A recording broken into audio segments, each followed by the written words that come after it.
Okay, so I'm home from a big three. I've been home from Western Australia for about a week, but I've been off the bib for about a month. Um, so yeah, I just thought I'd have a bit of a chat about the three big long through hikes in Australia. So if you've got this far, you probably realise the big three are the Australian Alps walking track, the Hasten Trail in South Australia, and the Bib or the Bibbulmun in WA. There are longer tracks in Australia, like the Bicentennial National Trail, but really it's a horse riding trail. You can walk it, people do walk it. In fact, I know someone who has walked it, but I'm not going to be doing it at the moment. So yeah, these are probably what I would consider the Triple Crown in Australia, these three through hikes. So just to talk a little bit about each one, the Australian Alps is like the shortest of the three. It's about, I think it officially is about 700 k's. I think I did about 750. And it, as the name implies, it's through our alpine area of Australia. A lot of above the tree line walking. There is also kind of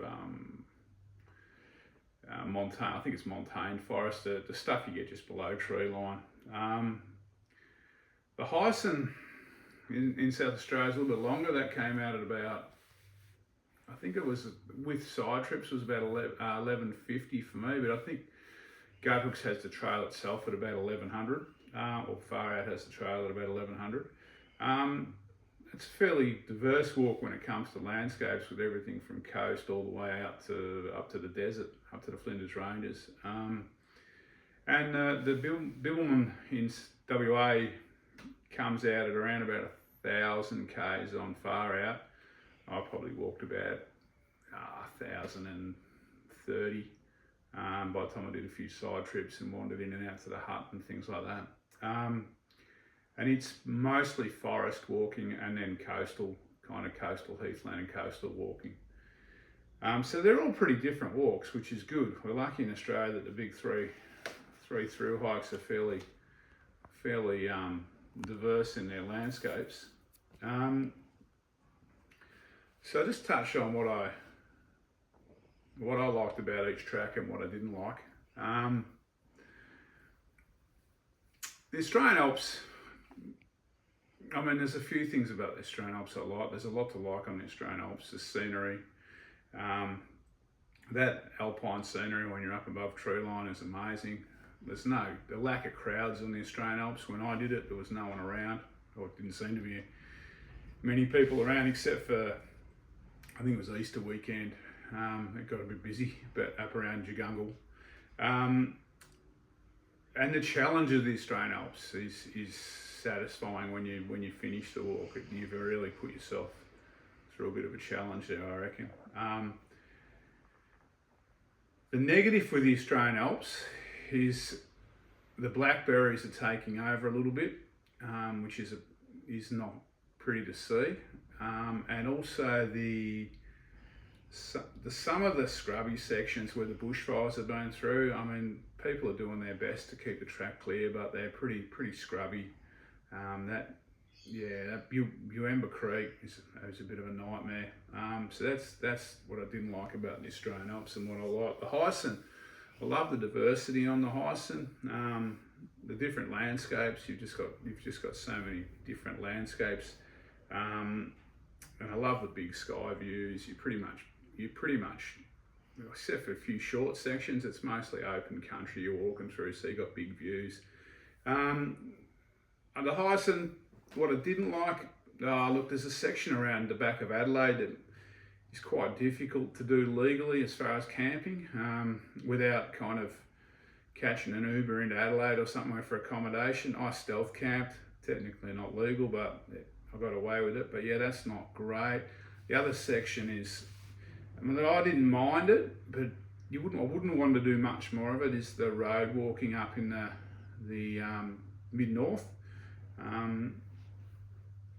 There's a fair bit of road walking. I mean, it's not ridiculous, but there is a fair bit. And the bib, the facilities. So what I liked about the bib, the facilities are amazing. It just makes it so easy to walk. The flora is very, very diverse. The wildflowers and the amount of plants a lot of them are different to what we get over east too. So that was really good.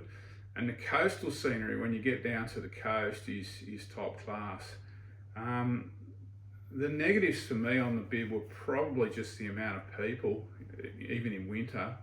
I mean, it wasn't crowded by any stretch of the imagination, but I'm used to being on my own, so I found it a bit confronting to be, have half a dozen people with me on some nights, maybe more. But most people wouldn't worry about that. And the other thing that on the bib maybe is the green tunnel effect, the long 700 k's of forest walking before you start to get some big views. That was, it is what it is. Can't do much about it, but yeah, that was a bit like the mid-north on the Hyson. It's kind of, wouldn't want to be much more, but it was okay. So having said that, would I do them again? So the Australian Alps, I wouldn't do it the same way again. I've got ambitions of doing a winter traverse, which was what this year, or this one was meant to have been, but the Brumby Cull up north and the closure of the park for months put into that. So there's still a chance. I wouldn't want to get much older, but there's still a chance I might have a go at it in winter with snowshoes. But it's a chance, it's not a sure thing. So that's, if I did the Alps again, that's probably what I do. In the meantime, I'll probably just continue to pick the eyes out of the Alps and do, shorter walks into there. The Hyson, I probably would do it again. And maybe to change it up, I think I might even do it with my friend Joanne, or we might take our time a little bit more instead of doubling up. That'd be the other thing with the Hyson. If I was only going to do a section, I'd probably start at Melrose and head north, or head north and finish at Melrose. I think that top 300 k's is just world class. The bib, I'd probably do. I don't know if I'd do the whole lot of the bib again, but I'd definitely do from around Pemberton down, and I'd probably do it when the weather was just a little bit warmer, so I could swim a bit more. Because I missed with the constant rain, and being in winter. I love swimming normally. It was just a bit cold to swim, so that's how I'd change the bib up and what I'd do there. I may not walk the whole track, but I'd definitely walk a fair chunk of it again. So I suppose you get around to them, which is my favourite. And this favouritism is like a very subjective thing. What one person likes, another person likes something different. For me, I like big open views. So for me, it's hard to beat the Alps track. You've got those huge views and the rocky ramparts that you're walking over, like on the Crosscut Soar, but even on the main range and the rolling ground and the stuff up in New South Wales, it's just big views. I love that. And for that reason, I probably rate the Hyson second. There's a lot of big views on the Hyson, where you can just see the sky from horizon to horizon. It's a little bit controversial because most people would probably rate the bib in front, and that's fair enough too. But I just didn't totally love being stuck in the forest for 700 k's. It's beautiful, but that's what I think. But there's no duds with this. It's all pretty good. There's 3 really good, really diverse walks there. If I was a new walker, I'd probably go the opposite way. I'd go bib, Hyson, and then Australian Alps, because the bib is the best set up long walk in Australia by far. The best facilities, easiest to do, and physically it's the easiest walk too. It's got the least amount of climbing per kilometre than the other two. But yeah, all right. Look, I hope someone gets some enjoyment out of these big three videos. I don't think I'll be doing the 3 in a calendar year again, but yeah, it's been a journey, that's for sure. And I'm sure there'll be many more journeys if you want to stick around. All right, take it easy, and I'll catch you on the next one.